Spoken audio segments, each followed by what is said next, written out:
I'm going to show images and talk about pilocytic astrocytoma, which is a WHO CNS grade 1 tumor with different genetic mutations than the diffuse astrocytomas that we will discuss later.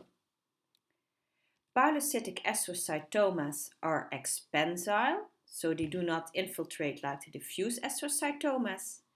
They occur mainly in children between the age of 5 and 15 years, and they have a predilection for the posterior fossa. On imaging, the typical appearance is a cystic mass with an enhancing solid nodule, and they have little surrounding edema. They can have more solid components.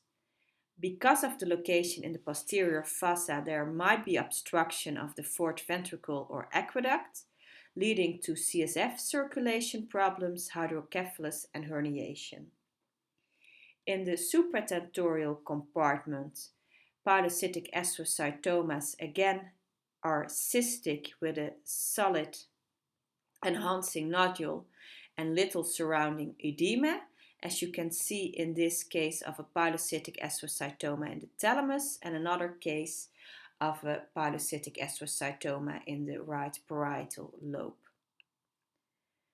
Pilocytic astrocytomas are derived from astrocytes, and I want to make some general remarks on the astrocytes and their morphology, which is very plastic and activity dependent. Ramon y Cajal has drawn several astrocytes in the cerebral cortex of a child more than 100 years ago. And as you can see, they are all star-shaped. Some of them have end feet contacting the vessel with aquaporine 4 channels that we talked about before. And the morphology is dependent on the location and the function, but it can also change in time. This is an astrocyte stained for GFAP, and after injury, the shape of the astrocyte changes, and this is called a reactive astrocyte with much more side branches.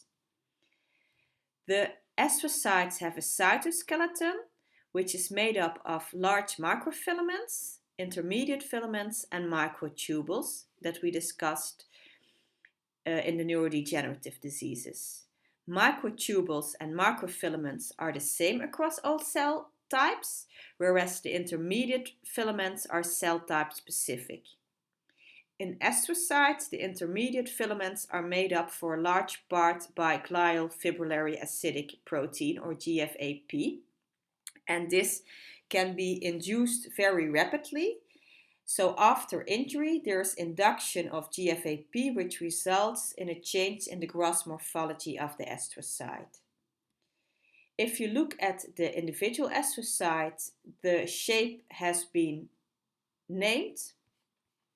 For example, type 2 Alzheimer astrocytes in hepatic encephalopathy. And you can also have pilocytic astrocytes, which are hair-like. And these occur in pilocytic astrocytoma. This is a smear, so it's cytology, where you can see an elongated bipolar astrocyte with these hair-like extensions. In a pilocytic astrocytoma, these bipolar astrocytes can be arranged parallel, and then it's called a pilocytic pattern, or they can be arranged more loosely with some microcysts in between, and that's called a protoplasmic pattern. You can also sometimes see so-called Rosenthal fibers in a pilocytic astrocytoma, and this is a Rosenthal fiber, which is a proteinaceous inclusion in an astrocyte. It's not specific for a pilocytic astrocytoma, and it's not necessary to have Rosenthal fibers to make the diagnosis of a pilocytic astrocytoma. Optic gliomas are also pilocytic astrocytomas on histology, and about 1/3 of patients with optic glioma have NF1. Optic gliomas in NF1 are larger and smoother than the sporadic optic gliomas. On histology, the proliferating astrocytes are located on the outside of the optic nerve, as you can see in this case and also in another case with the tumor on the outside of the optic nerve. And there's some proliferating astrocytes in the subarachnoid space that lead to hyperplasia of the meninges, which is reactive and not tumorous. On a molecular level, there's something wrong with the RAS pathway in pilocytic astrocytomas. The RAS pathway is in favor of cell proliferation, and in neurofibromatosis there's a mutation in neurofibromin which slows down this pathway by going one step back. We already talked about it in the previous vlog. In the sporadic cases, there's a mutation in BRAF often by the fusion, and this leads to a location of BRAF gene behind another gene that is transcripted continuously, and this leads to continuous transcription and translation and a lot of BRAF in the cell as well. So once again, there is more cell proliferation. This is another example of an optic glioma involving the chiasm, making it irresectable. And you can also see that there's leptomeningeal enhancement, which is not tumor but reactive, and even with leptomeningeal enhancement, it's still a grade 1 tumor. And this patient has a subarachnoid cyst as a coincidental finding.